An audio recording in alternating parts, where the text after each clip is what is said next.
দীর্ঘ বিরতি ভেঙে পর্দায় ফিরছেন এক সময়ের জনপ্রিয় অভিনেত্রী ঐন্দ্রিলা। বিস্তারিত অঞ্জলি কবিরের ডেস্ক রিপোর্টে।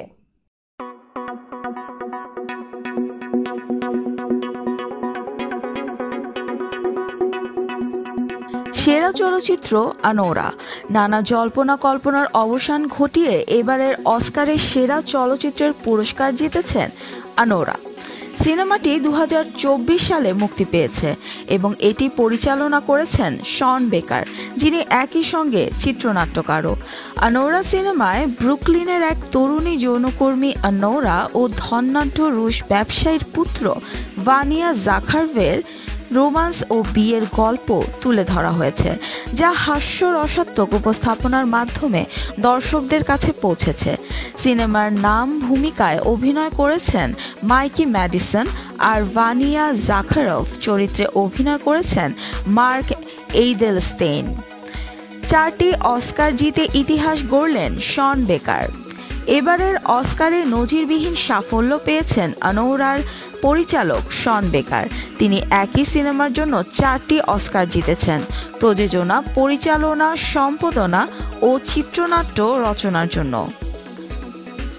এটি এক অনন্য অর্জন, বিশেষ করে বেকারের মতো স্বাধীন চলচ্চিত্র নির্মাতার জন্য, যিনি মূলধারার হলিউডের বাইরে স্বল্প বাজেটের সিনেমা নির্মাণের জন্য পরিচিত। সেরা অভিনেতা ও অভিনেত্রী।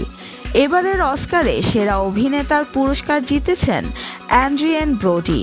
এর আগে তিনি দ্য পিয়ানিস্ট সিনেমার জন্য অস্কার জিতেছিলেন।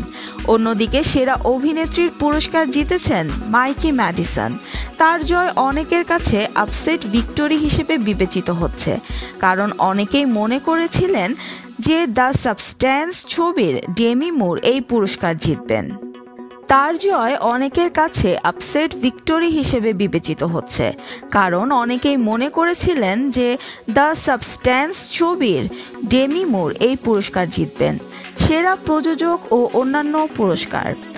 অস্কারের 97তম আসরে সেরা প্রযোজক হিসেবে অস্কার জিতেছেন নাথান ক্রাউলি ও লি স্যানস্টেইল। সেরা প্রযোজক ও অন্যান্য পুরস্কার। অস্কারের 97তম আসরে সেরা প্রযোজক হিসেবে অস্কার জিতেছেন নাথান ক্রাউলি ও লি স্যান্ডেলস উইক্ট। এই অস্কারে বেশ কিছু প্রত্যাশিত এবং চমকপ্রদ জয় দেখা গেছে, তবে সন্দেহ নেই যে আনোরা ও শন বেকারের অসাধারণ সাফল্য এবারের আসরের সবচেয়ে আলোচিত বিষয় হয়ে থাকবে।